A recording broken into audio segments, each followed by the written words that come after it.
On our 10-year anniversary, my husband and I finally tied the knot, but little did I know the drama that would unfold. It all started innocently enough. We initially planned a small, sentimental wedding to honor our love. However, things took a sharp turn when my mom, who I thought would be excited to be involved, turned into a wedding planning nightmare. From snide comments about being left out to outright excluding my stepmom from the festivities, my mom made it clear she had her own agenda for our big day.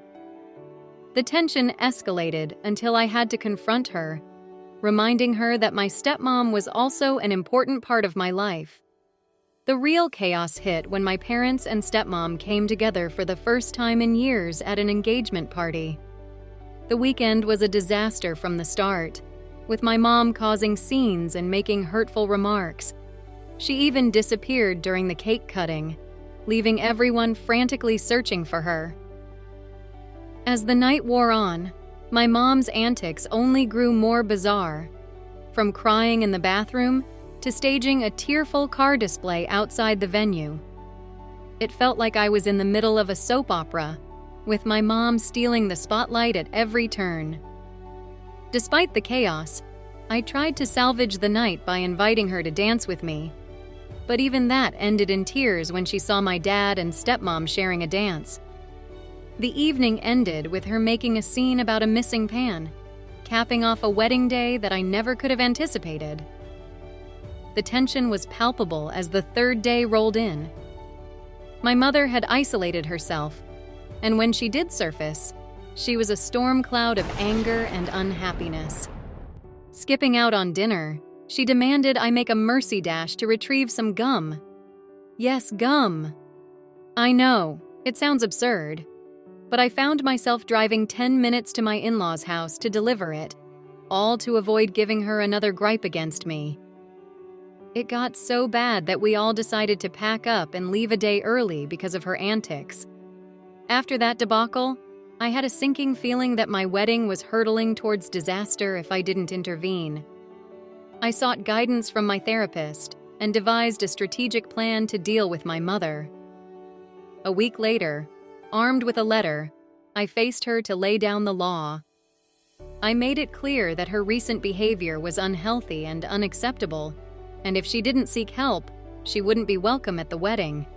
She denied any wrongdoing and pointed fingers at my dad, trying to twist the narrative. But I stood my ground, demanding that she bring a friend to the wedding or face the prospect of a hired babysitter for her, and that she attend family therapy with me. After some wailing and blaming, she reluctantly caved in to my demands. In a subsequent joint therapy session, my personal therapist and I braced for impact. It was an hour-long roller coaster of excuses and finger-pointing from my mother, refusing to take responsibility for her actions. However, she did promise to keep a lid on it at the wedding. My relief was short-lived as my therapist affirmed that my mother was the one in the wrong, not me. It was a surreal moment to have a professional confirm that I wasn't the crazy one, as I had often convinced myself otherwise. As the wedding approached, my mother turned uncharacteristically quiet, her sullen disposition giving me a glimmer of hope that maybe she'd behave herself. The day before the wedding, the tension reached a breaking point. My dad and in-laws were present as we gathered at my house to cart everything to the venue. When my mom sauntered in, she cunningly flipped off my dad, thinking no one was watching. The evening's rehearsal dinner was not without drama. As we were all discussing the logistics for the big day, my husband sent out a text detailing the walking order. It was all going well until my mom discovered that my dad was set to walk me down the aisle. In a fit of fury, she let loose some choice words about my dad in front of everyone at the table. She then cornered me in the bathroom, intent on confronting me about it. I chose to ignore her and left her to her own devices. Eventually, she quietly slipped out of the restaurant. And that's just the beginning of the wedding drama.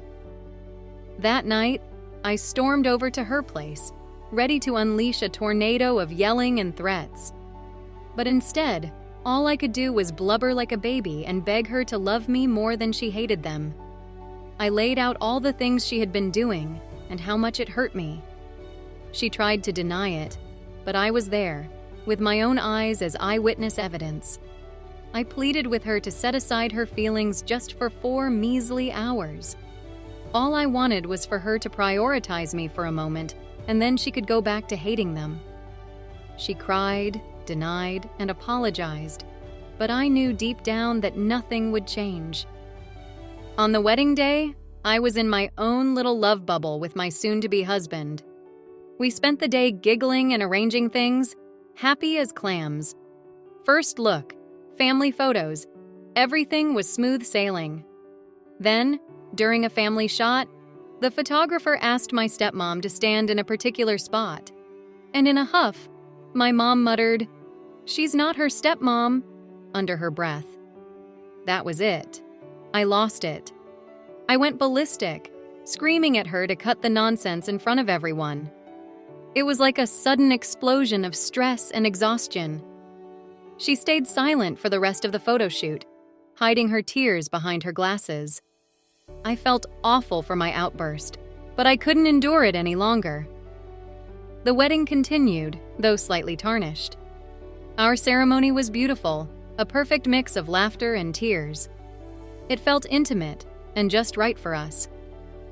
As my husband and I walked back to the bridal room, tears streaming, my maid of honor bustling my dress, the moment was abruptly shattered. My coordinator and a bridesmaid barged in to tell me about the commotion between my mom and stepmom just moments before the ceremony. Apparently, my stepmom had innocently asked my mom if they could walk down the aisle together, and my mom lost it. She erupted into a torrent of yelling and cursing, with my coordinator acting as the buffer, fearing my mom might physically attack my stepmom. This all happened in front of my in-laws and guests. When my mom entered the bridal suite, I unleashed another warning, making it crystal clear that any more trouble and she would be ejected immediately. I probably should have kicked her out then and there, but hey, family ties and all that. To her credit, she behaved for the rest of the time and bolted from the wedding early. The next day, I paid a visit to her house to see my grandparents, who were staying with her. And wouldn't you know it? My grandma just couldn't resist making snide remarks about how lovely my stepmom was and how amazing her dress looked. Any chance she got, she referred to my stepmom as stepmom. It was a seriously petty move that left me craving some support in that moment. A week later, I decided to go no contact with my mom. I mustered up the courage to text her, explaining how deeply her actions had wounded me and that I needed time to heal. I told her to contact my brother in case of emergencies, and that I would reach out when I was ready. Of course, she never responded. Oh no. Instead, she waited until I was far away at my dad's house to send me a lengthy and insane apology text. She even had the audacity to ask me to apologize to my dad and stepmom on her behalf.